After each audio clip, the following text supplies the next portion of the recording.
Hey, everybody. This is episode number 86 of Business of Design. You're in the right place if you're an interior designer, decorator, stylist, stager, landscaper, architect, you name it. We're all in this together, and I'm so glad you're here.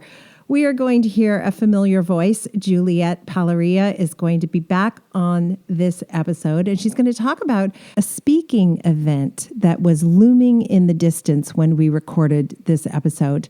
It has since happened, so I can tell you that she had a very successful inaugural launch as an interior design professional on stage in front of an audience that was handpicked really for her, people who had the right income and the right demographics, and everything went well. She felt really good about it, and she even could report back some tangible results. She got one paid consultation for somebody who could not afford to hire her for the whole project, but she said it was an extremely enjoyable experience, giving this person great ideas, and they were going to implement on their own. And then there's another possibility for a consultation, a much bigger house, and she's going to have to ask them for the consultation. So we talked this morning about how it can be challenging sometimes to just go ahead and ask for the job. Go ahead and say, can I get you booked for that consultation? And so the next time she does a speaking event, what we decided she might say is, I would like to get you signed up for a consultation. Give me your contact information and I will have someone from the office get back to you.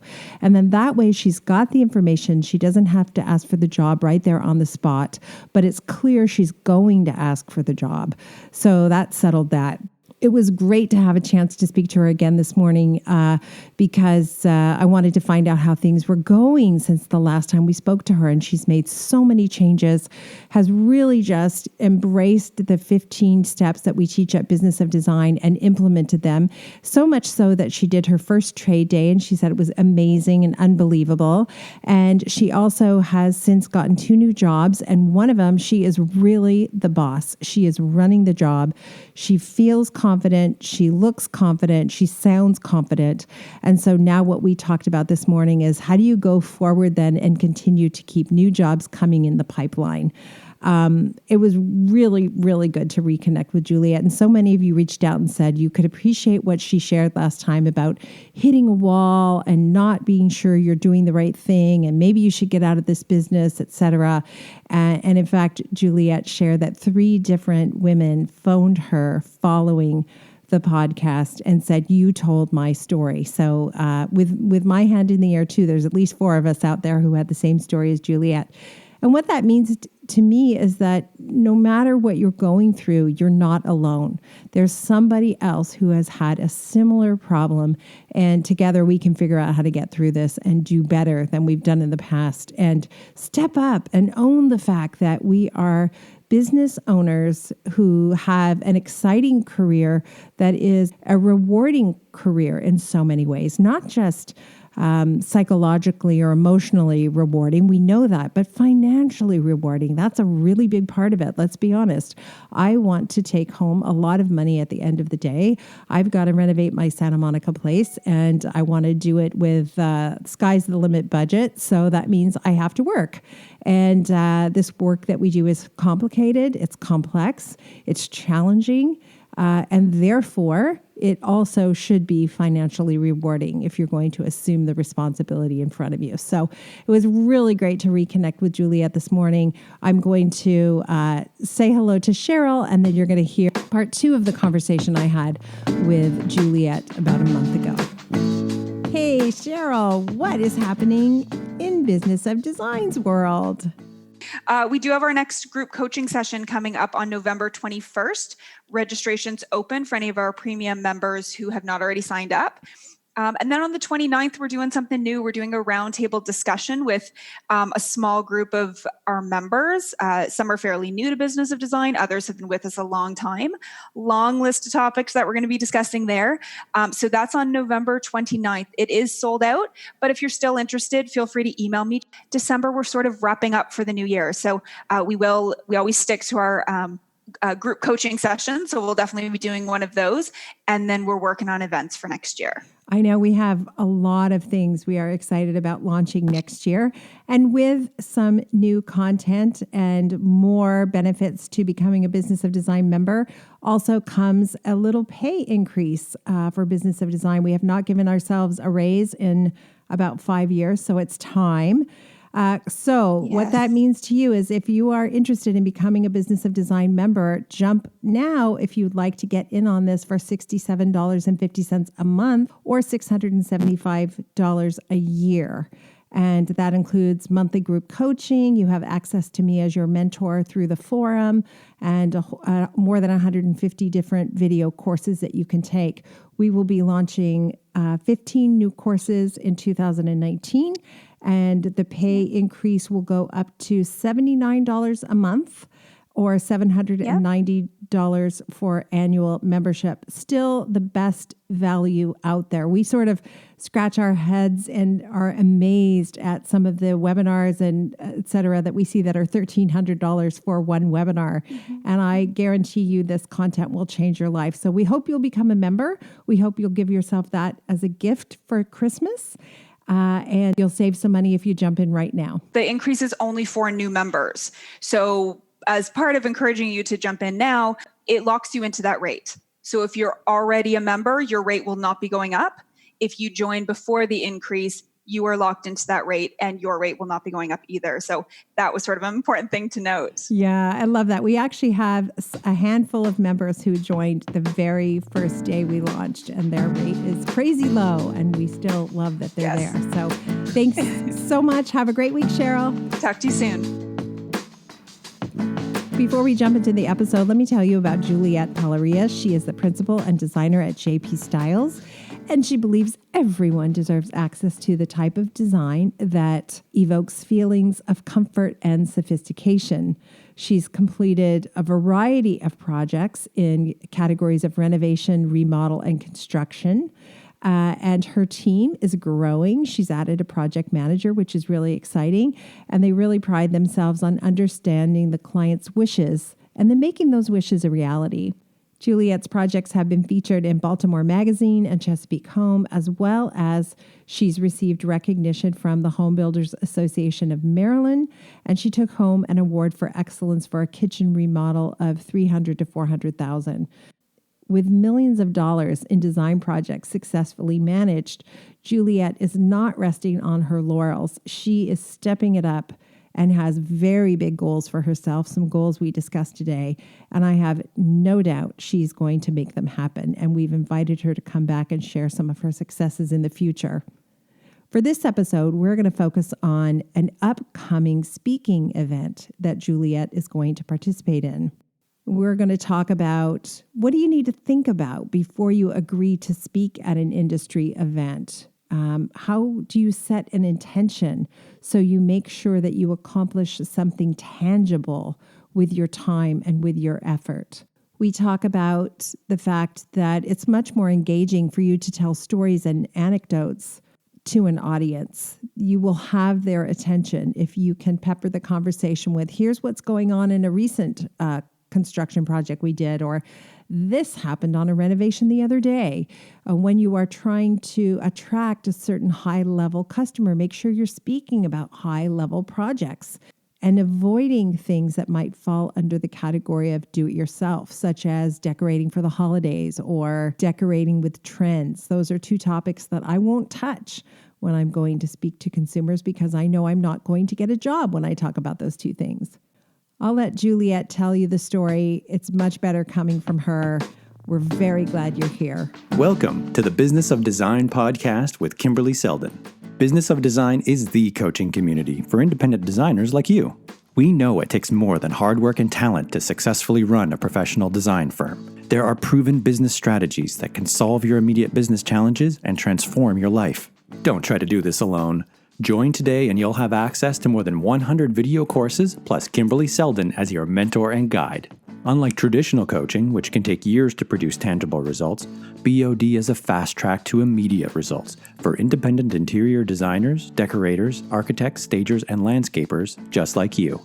Monthly membership is only $67.50. Annual members save 2 months and have access to Kimberley's contracts. What are you waiting for? We all know design matters. At Business of Design, we think designers matter too. And now, back to the show.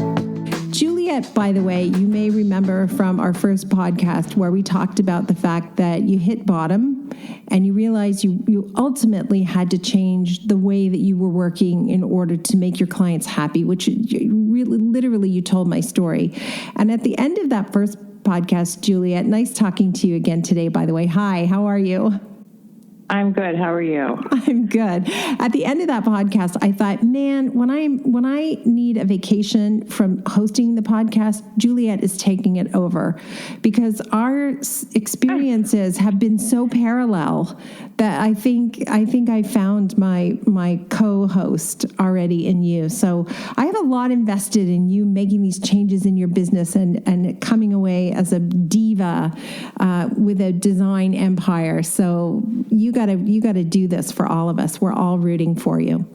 I appreciate that. Nothing would make me more happy. Okay, so we ended the last conversation because we knew that we had another topic to bring up, which has to do with speaking events. So tell everybody about the speaking event that's coming up and what you want to talk about, or how.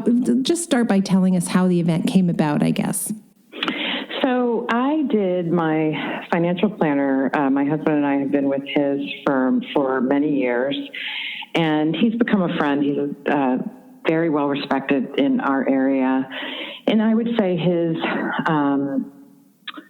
I think he probably has clients that run the full spectrum, but I would say probably higher income clientele base. And he asked me if I would come speak because typically he has these thank yous to his clients every fall. And he will take them to Tesla to, test drive cars and have someone from Tesla speak to them or whatever. And he really wanted to speak to his female base. He was noticing that his male clients were coming and their wives were not joining along. Right. So he was thinking about it and thought this is a perfect opportunity, one, for you hopefully to get more clients in the demographic that you typically work in, and B, hopefully more people will come. And I agreed immediately. Like I was telling you offline, I oftentimes just say yes before I can stop my mouth. And I agree with what you said. It pushes us to take risks and try things we wouldn't, if I had 2 seconds to think about that, probably wouldn't do. But I said yes. The invitation went out. And in fact, I just got an email this morning that said we are having lots of people signing up right away. It just went out this morning, and there's already X amount of people that said yes, which Yay. My heart started to race. And I was like, I need Kimberly. What am I going to do? This episode of Business of Design is brought to you by Article.com. Now, you guys know I am fiercely protective of you. So when Article.com reached out, we said, hey, let's do some research and see if we think this is a good fit. And you know what? I like what I see. Article.com is an online-only furniture resource. Think of it as mid-century modern meets Scandinavian simplicity. I like that very much. I also like the fact that they have a trade program and a dedicated person to help you, to support you, to get things done. That could include sourcing, invoicing, and even delivery. And speaking of delivery, everything ships for $49 regardless of size. That makes your life easy. As well, once you sign up for the trade program, you'll also have access to trade-only pricing and tax-exempt purchasing. Let's face it, we are all shopping all over the place now, and it's getting pretty complicated. So I like that streamlines everything. Most items are in stock, so if you need something quickly, this is a great resource. To take advantage of these benefits and more, go to business.article.com. That's right, business, right in the URL. I like that. Business.article.com. Thank you for reaching out, Article, and we love working with you. I've never, truth be told, Kimberly, I spoke at my son's 8th grade graduation, and it was horrible. It was horrible. I think I cried through most of it. That's a very emotional event. Is my baby. It was, but in terms of speaking, it was tragic. And I thought to myself, why would I sign up to speak in front of potentially 150 people when I couldn't speak in front of an 8th grade class? And that's where you come in. Now, you're a great speaker. You are a great storyteller. You're terrific with anecdotes. You're going to be fine. Let's start at the beginning, though. So what's the point of doing this event? What is the intention around this event? For him or for me? For you. Or both. Okay. I definitely feel like I have never invested time, energy, money in advertising or marketing. And I would say my initial yes was for Pat, because I want to help him and I want to give back to him. He's been very good to us, my husband and I. But in terms of my business, I mean, what a gift to speak in front of 150 people in your community. So I want to give the best foot forward I can. And I really don't have any clue how to approach that, other than I do know people that are vulnerable and people that give stories usually are received better. The other thing that scares me, let's be honest, people watching people speak in their minds, I know I do the same thing, are pretty serious critics. I mean, if you lose them, I just think about being at church, right? And if the sermon is boring, I'm asleep in 3 minutes. Right. So I'm just kind of terrified of that. Okay, so let's break it down then. So the first thing I always look at is, what's the intention? And one of your intentions right off the bat was to do this kind deed for Pat. So that's great. There's nothing wrong with that intention. Often that's where we leave it, though. We say, well, I got asked to speak by a friend and she's on the committee for this home show, so I'm going to do this nice thing for her. And that is the intention. And that's it, right? When we set a higher intention, or when we set a specific intention around what we want to get out of it, which again, I will just say, I don't think females in particular, and sorry for you guys listening, but I've only had the female experience, so I can generalize about my own gender. Females are not necessarily taught to think about, what are you going to get out of this? That was not the messaging I got as a young person. The messaging I got was, be quiet, be good, do what you're told. Nobody likes a mouthy broad, right? I was never taught, well, right. What do you want? What do you need? I was taught to comply with what others wanted and needed me to be. So it's a little bit challenging for us to think that way. But the person in the room with the highest intentionality is probably going to get what they came for.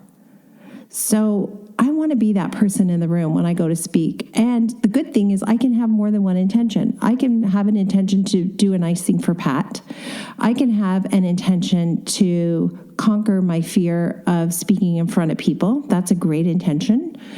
And then I can have another intention, which is, I want to get 2 paid consultations out of this event, or 4 paid consultations, or whatever it is. I used to go sometimes and I go, I hope I get a customer. Well, that's a pretty squishy intention, right? It's kind of not too crystal clear. When I go and I say, I want to get 2 paid consultations out of this event, then everything in my subconscious will begin to work to make that happen. And I'm going to speak to people differently when I want to get 2 paid consultations than when I want to make Pat happy. When I want to make Pat happy, I do a fluffy presentation that's about trends. Oh, look at Orange is back. Here's a project we did. There's Orange. It's pretty, right? Pretty. And it's hard to keep people's attention with that. It really is. You got to tap dance pretty fast to make people excited about that. But that's what I've done in the past, right? then when my intention is I want customers out of this, I try different things. Maybe I got one customer, maybe I didn't. It didn't work as well. When I changed my internal dialogue to be, I want 2 paid consultations, I got 2 or 3 or 4 paid consultations. Because then I turn my talk to be, what would convince someone to hire me? Not for the whole job, not for the whole renovation, but just for a consultation. What are they looking for? So let me ask you, what are clients looking for when they hire you? I think they're looking for guidance on whatever specific goal they have in their home at the time, whether it's small or large. I think they want direction. Do they want 5 choices? Do they want someone to tell them what to do?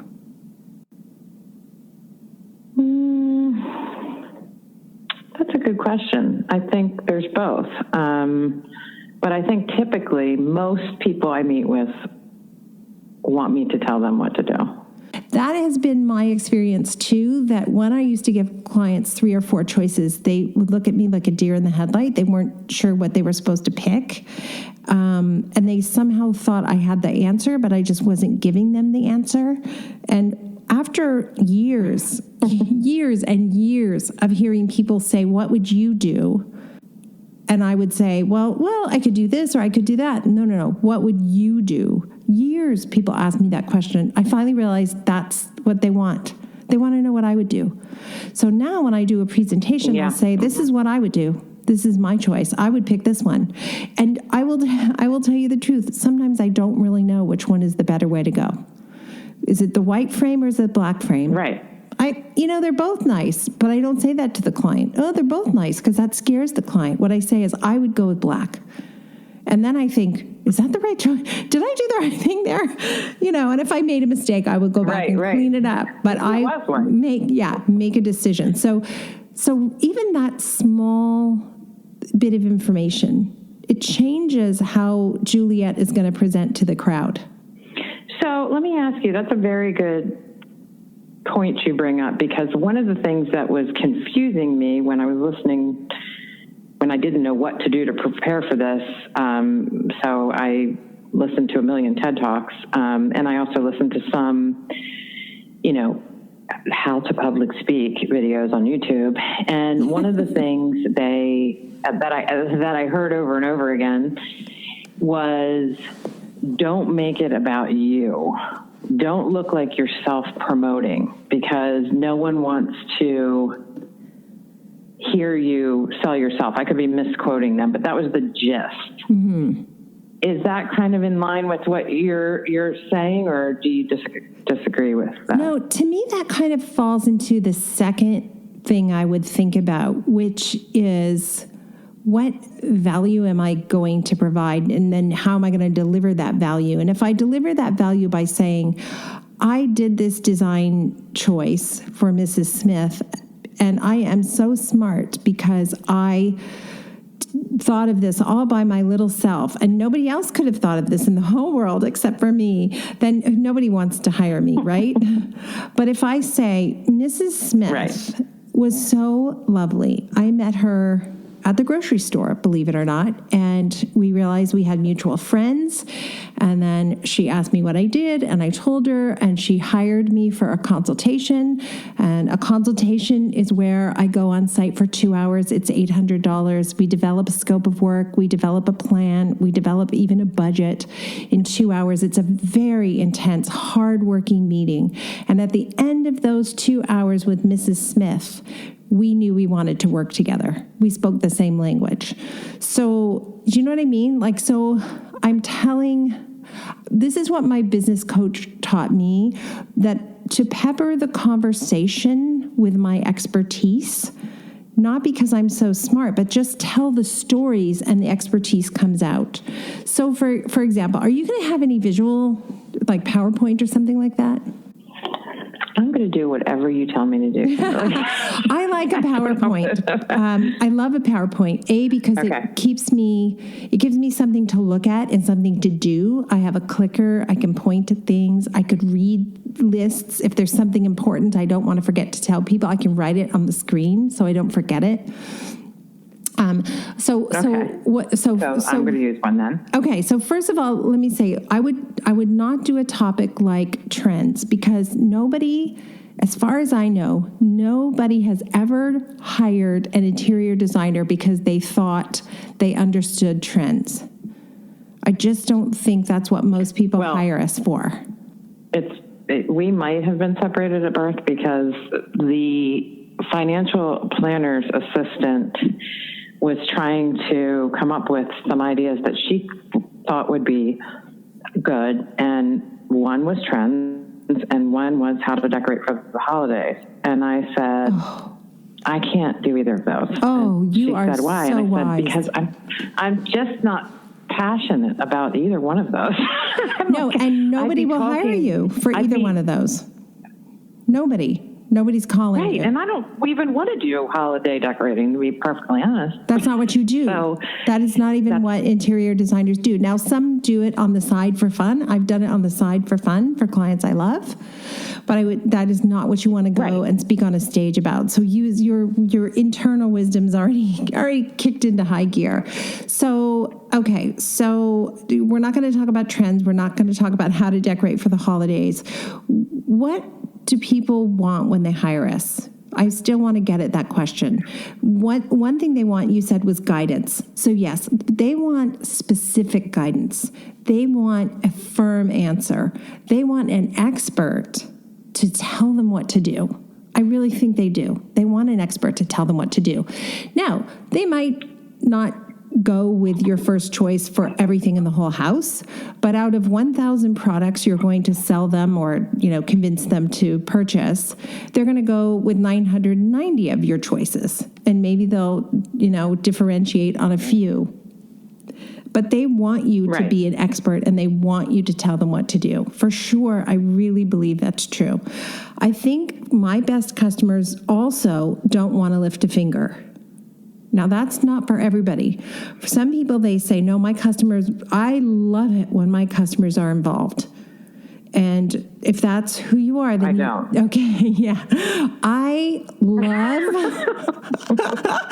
my favorite customers are two working people who are just exhausted, right? They have money but no time.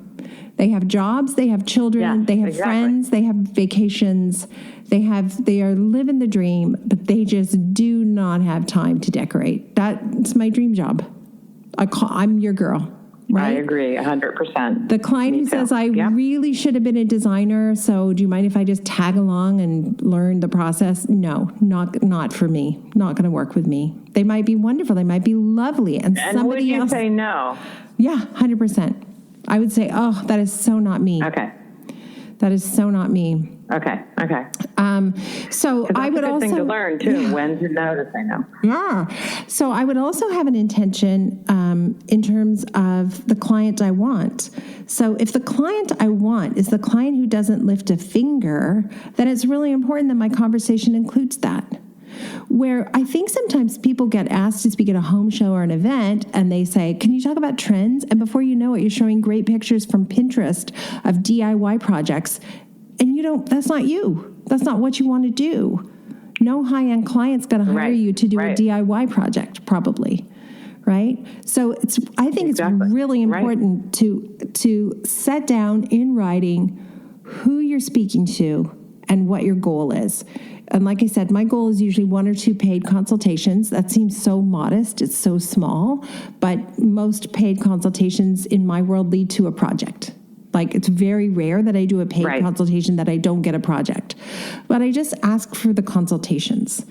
And then I know that when I'm speaking, I'm talking about going to consultations. I'm talking about the things that get solved at consultations. Like, I'll say, oh my gosh, I was at a consultation recently and they were planning on putting their mudroom at the side of the house. And they had a very long driveway, probably about 50 feet deep. And this was in Toronto. And in the middle of February, imagine parking your car and having to walk 40 feet to get to your mudroom. Like, how does that happen? Who's shoveling that 40 feet? That's crazy. So we moved the mudroom over to the front of the house. And was it more expensive for the customer? Yes. Did it change their life for the better? Yes. Did it, that was, so Right. I might have a picture of the mudroom, right? I might show a pretty picture. Here's the mudroom. Oh my gosh, I have to tell you the funniest thing about this mudroom. They originally planned to put it on the back of the house and blah, blah, blah. And, we had a good laugh, and then we moved it to the front of the house where it really belonged all the time anyway. And did it cost them more money? Yes, it did. But did it improve their life in the house? And did it become a valuable resale proposition for the home? Yes, it did. So that's important too for me. I talk about the fact that what we do costs money. So I don't like say, yes. right? Mm-hmm. Where when I was younger, I'd be like, everybody can afford a designer. Everybody should have a designer. No, not me anyway. You can afford something. But I'm looking for that customer who doesn't want to lift a finger, who wants to give me a whole house renovation top to bottom. So then... That's exactly what I'm looking for. Yes. Imagine that. So you show beautiful pictures, and you show construction site pictures, and you tell stories. Okay. You tell stories about how you got to know that client and the funny things that happened. Oh my gosh, this one client... we recently did a project where the marble we selected for a beautiful bar had all kinds of little hairline fractures in it. So when they went to cut the marble, it kept breaking, it kept breaking, it kept breaking, it kept breaking. It was so tragic. It was so sad. And then we selected another marble. And now the thing is that maybe somebody would say, oh, why would you tell people about a mistake? That's not a mistake. Marble is a natural product, right, from the earth. Those kinds of things happen all the time. So it's okay to tell them a couple of horror stories, provided you have a solution. Here's how we fixed it. And the other thing is, with a story like that, I can say, I can't tell you, I was sick about it. Of course, when, Janie Jones hired me, all I wanted to do was make her happy. And this marble just kept breaking, and it kept breaking, it kept breaking. So I had to phone her, and tell her the bad news. And I had couriered to her house 3 other samples of marble, and she picked the one that was my first choice. And we installed it 2 weeks later, and it looks beautiful. And here's the bar. Here it is, all finished, right? So you just tell those stories. Yeah. You just pick those beautiful rooms and those beautiful projects, and then just remember the stories. And I would practice, because you're not as confident. I would practice. Oh, I want to practice so much so that it just will feel like second nature, because of the fear of getting up there and just babbling about nonsense and not having it be cohesive. And that's why I love your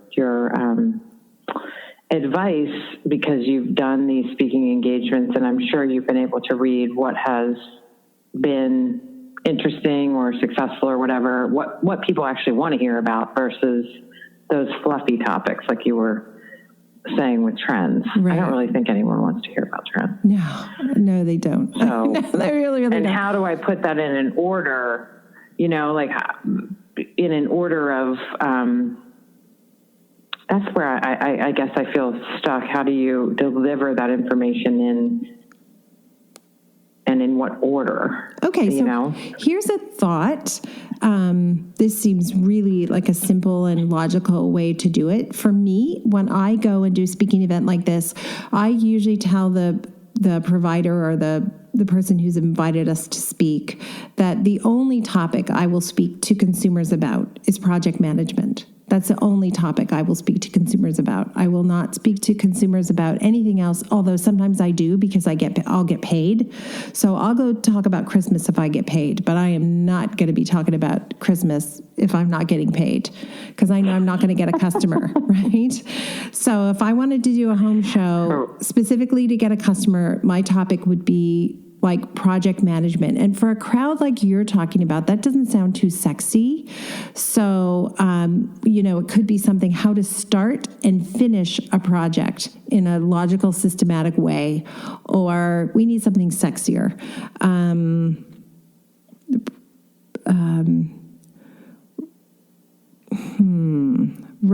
Run your project like a boss.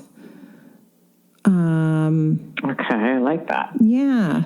And then you're telling them how they can run the project, but when they hear you describe how complicated it is, they don't want to run the project. They want you to run the project. Makes total sense. Yeah. Because right now I would like you to run all of my projects. So it makes sense that they're going to want me to. Right. What you could say is, Pat wanted me to come here tonight and give you guys advice on how to run your design and renovation projects. It's complicated work. Trust me, I know. I've been doing it 15 years.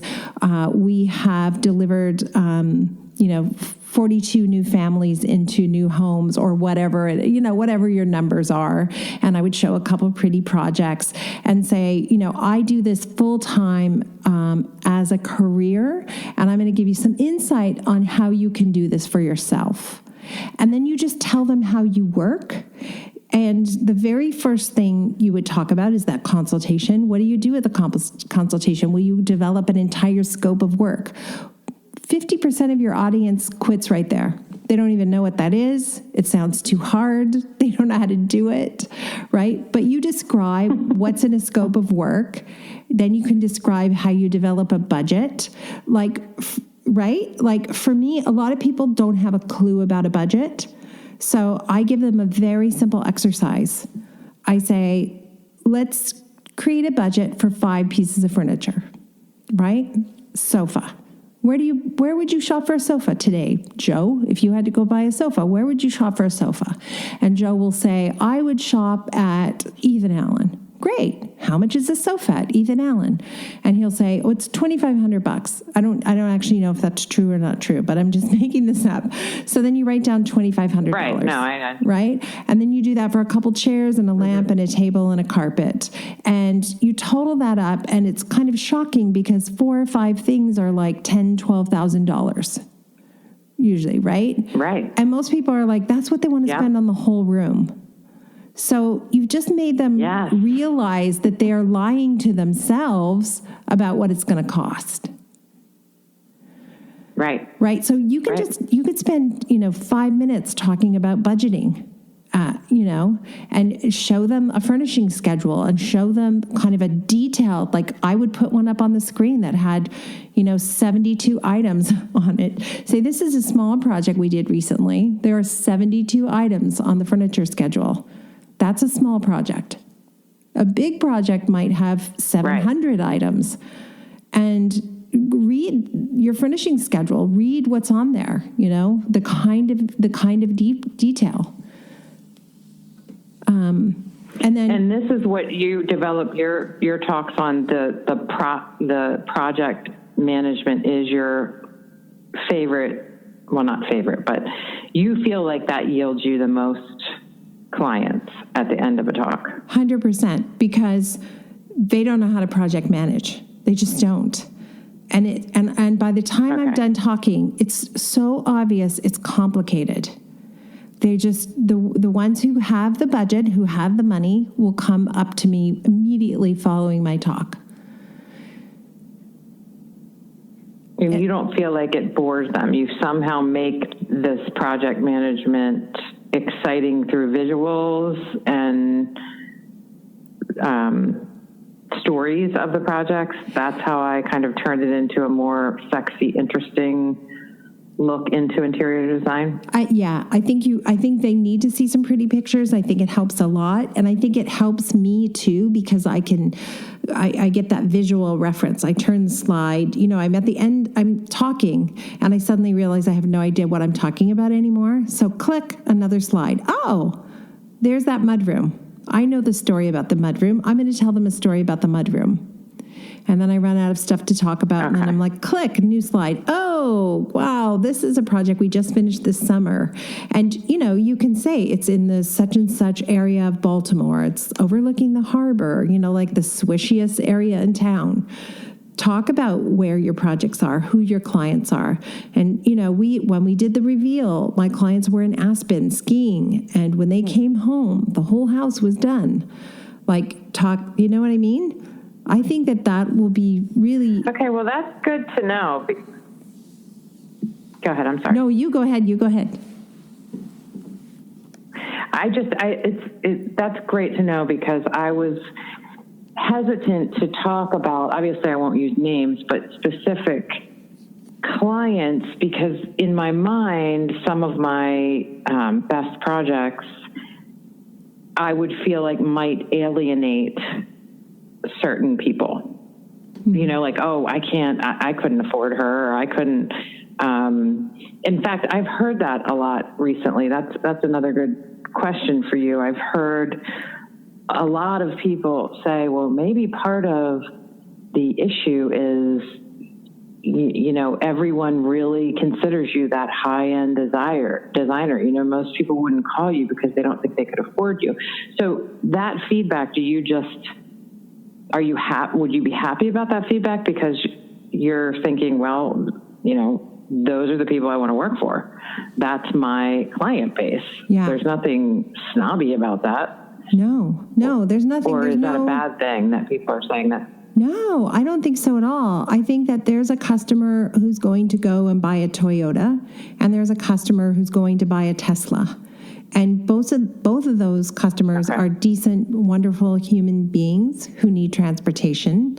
And the people who sell those two different cars are selling a totally different thing. It's a totally different experience.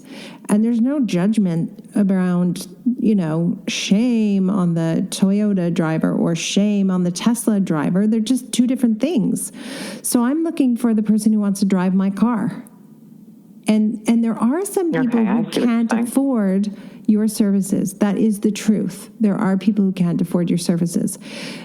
And, the truthful thing, the thing that's hard to say, is there are people who can't afford any services because for whatever reason, they have low-paying jobs, too many expenses, or design's not a priority. So it's not for everybody. A professional designer is not for everybody. But the good news is there's so many places you can go, right? There's so many design shops that offer, quote, design services. So for some people, that's just perfectly fine, right? Right. Makes total sense. I mean, that's freeing just in and of itself for you to say that, because part of what was kind of making me question parts of my business is hearing that feedback over and over and over again. But then when I would think to myself, well, do I want to go back to 10 years ago and pick paint colors? No, I don't. So I guess that's okay. Right. And there are some people who want to be the most reasonably priced designer in town. That's great. They should do that, and there's nothing wrong with it. But in order to make a real living, to really thrive and put legitimate money in your bank account, you would then have to do a lot of customers. You have to service a ton of customers. And I think that's that's a demanding, challenging, difficult space to work in. You can do it. It's possible. It's better, I think, when you're in your 20s and your 30s to do that kind of thing. But at some point, you really want to get, I finally figured out very late in life, I was 40-something, when I figured out I actually wanted the fewest number of customers possible, not the most. Yeah. So that's an important intention, right? You're going to go into this event where you're speaking, and there are 150 people or more. My intention when I used to do that kind of thing when I was much younger was I want all of them to call me and hire me. And now my intention is I want to sell 2 consultations. It's a pretty good chance I'm going to sell 2 consultations. Now, there were times when I spoke and I didn't sell 2 consultations, and it was because I wasn't as good at peppering the conversation with my expertise and the result of hiring me. And now I'm better at it. I'm much better at it. So I know if I go and I have that conversation, I'm going to sell a couple consultations. And when those people, by the way, come up to you, and they will, you say, I would love to work with you. That's wonderful. Give me your information, and I'm going to have my assistant phone you tomorrow.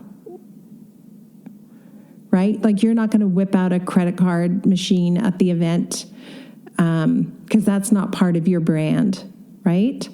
And then we can worry about who your assistant is tomorrow later. Right. Don't worry about that now. We can figure that out. Right. So one way you might hear me coming in and out?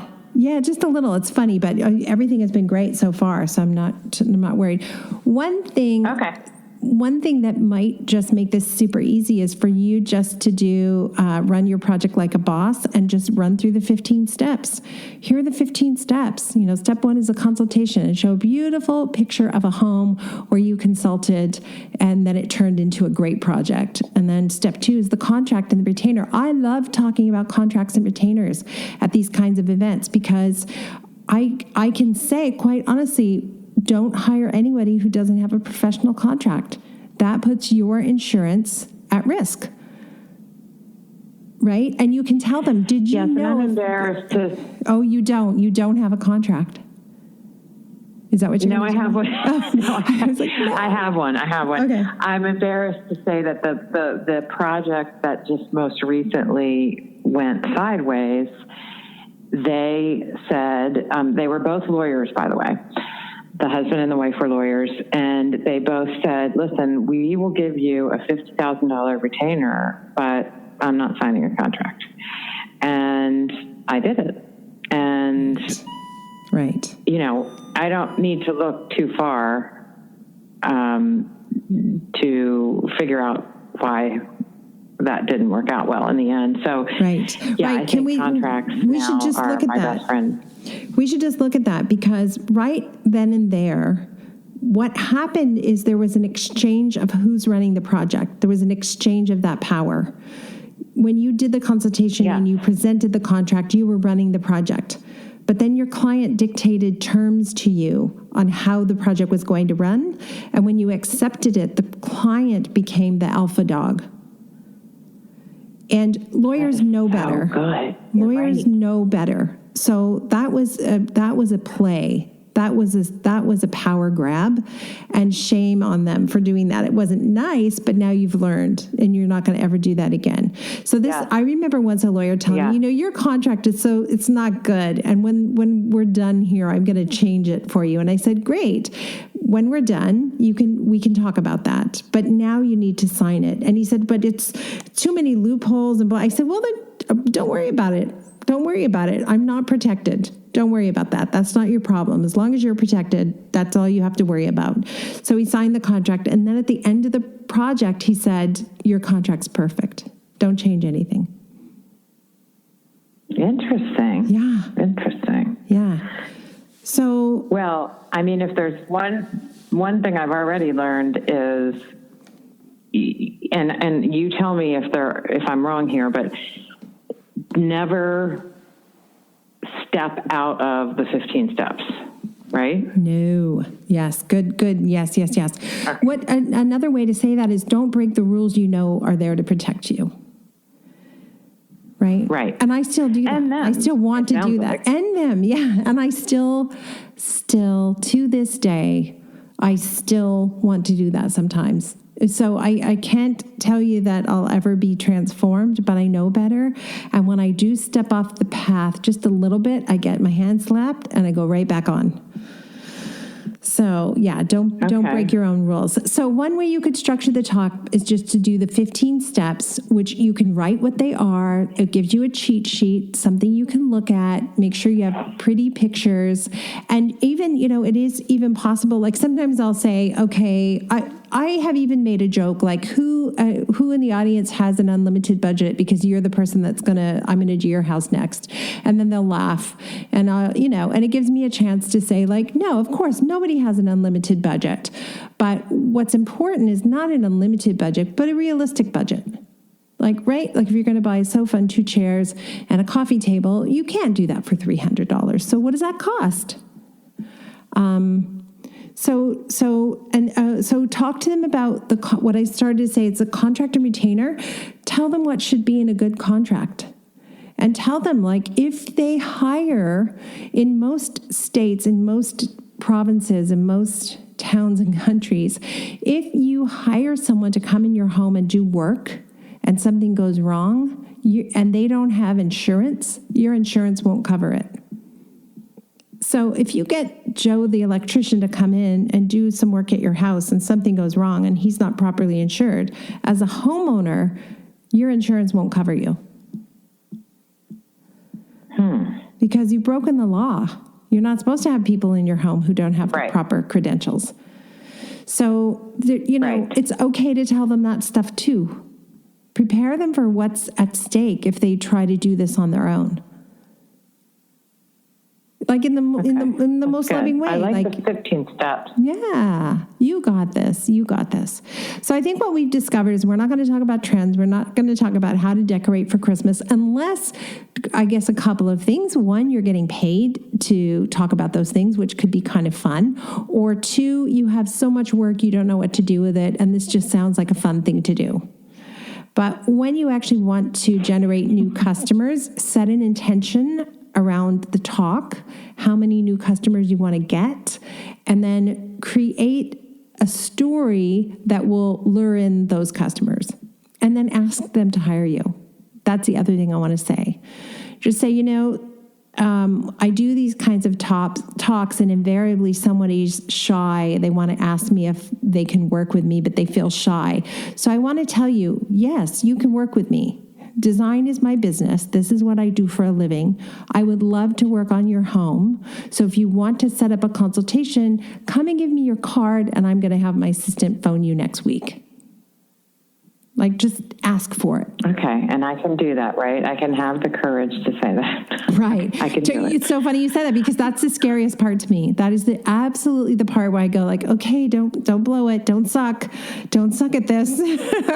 And I have to ask for them to hire me. Yes. Because in my mind, if I'm so good, why do I have to ask for people to hire me? I don't know. I just do. I can't explain it anymore, but I just do. Okay. Well, I trust you. I will. That's what I'll do. And can we do a lot of practice? Can we do a check-in after your event? I would love to be able to tell everybody how it went, what you talked about, what you learned. Absolutely. That'd be so fun. Absolutely. I'm so happy I met you. Can't express to you how happy I am I met you. I feel like what's funny, and you must get this a lot, I feel like I totally know you because you are in my room every night on top of my lap on my laptop. So I feel like I know you really well. Wow, that's nice. I feel like I know you too, for sure. Okay, we end every show with design intervention. I know I'm putting you on the spot here. Is there any advice that you've been given that you have implemented that turned out to be really great? Somebody gave you a tip once and you said, I'm going to try that. And you're like, oh, I'm so glad I did. Oh, gosh. Okay.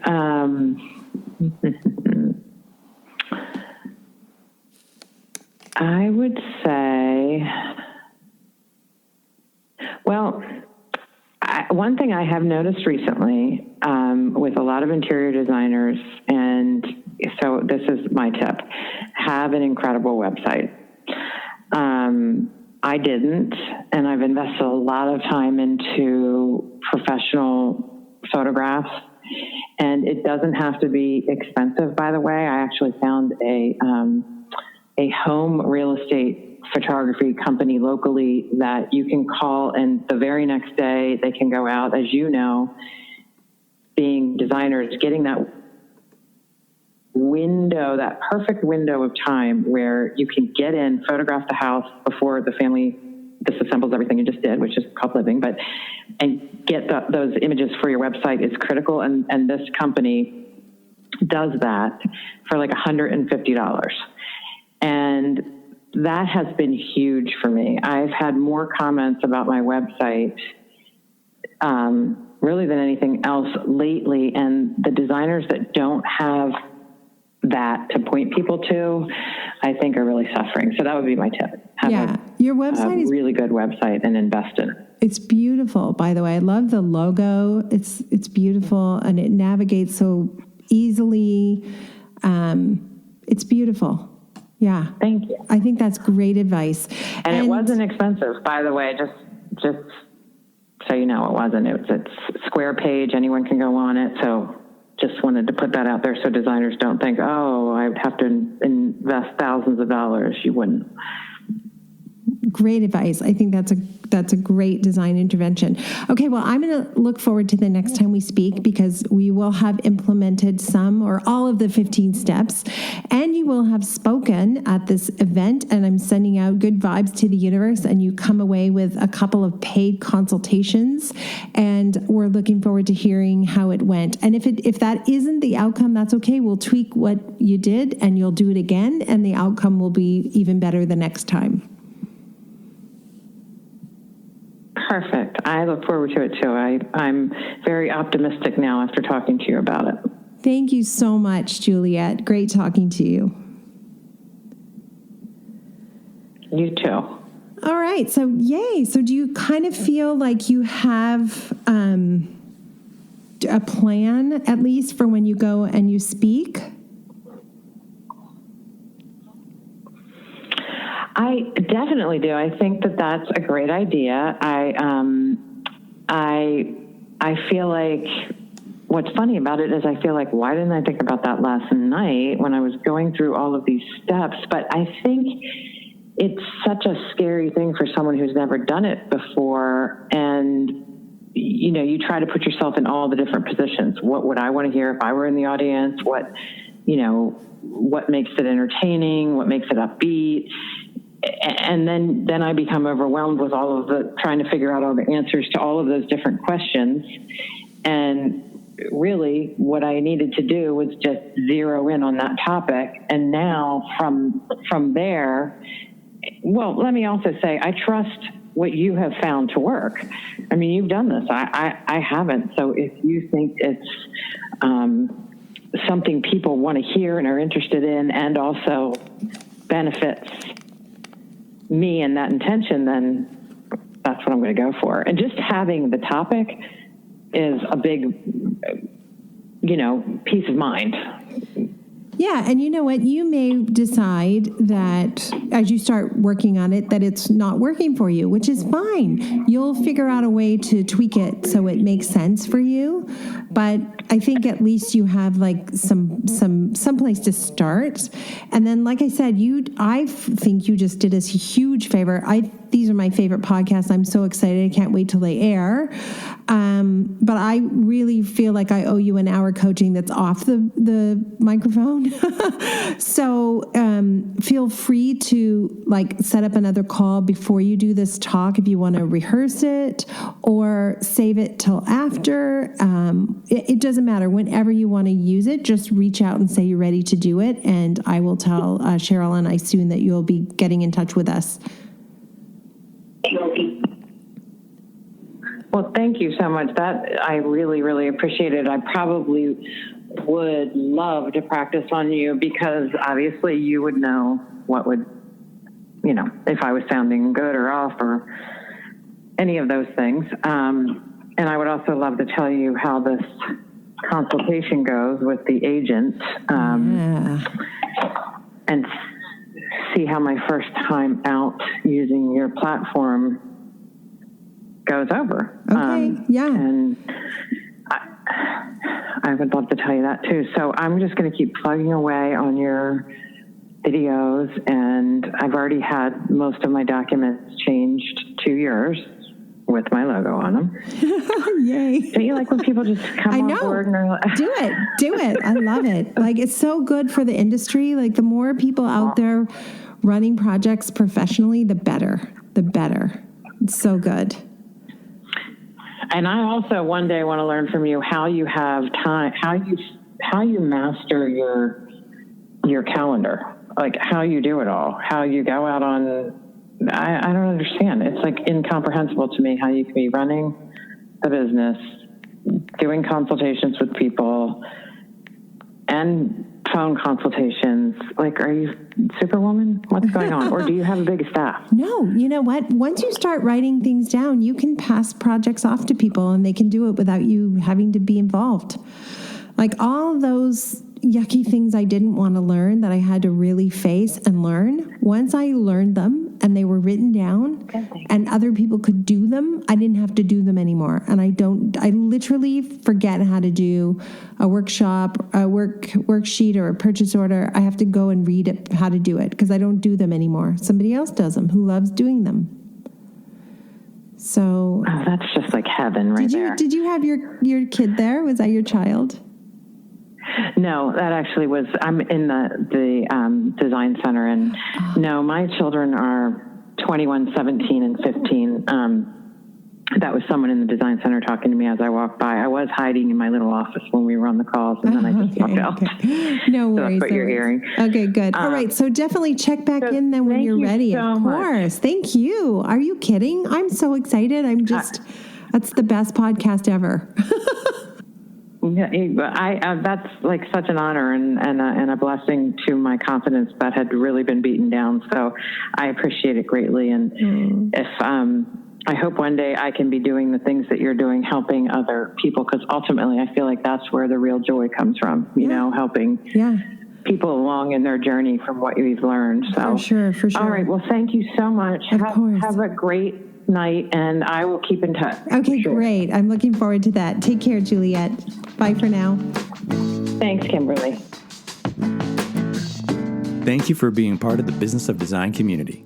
If you love what we do, please show your support by subscribing to the podcast and rating our efforts. Remember, you can be a part of the podcast by sharing your comments, ideas, and questions via the BOD hotline at 416-780-9187, extension 107, or by sending an MP3 file to info@businessofdesign.com. And when you're ready to transform your business and your life, sign up for a monthly or annual membership.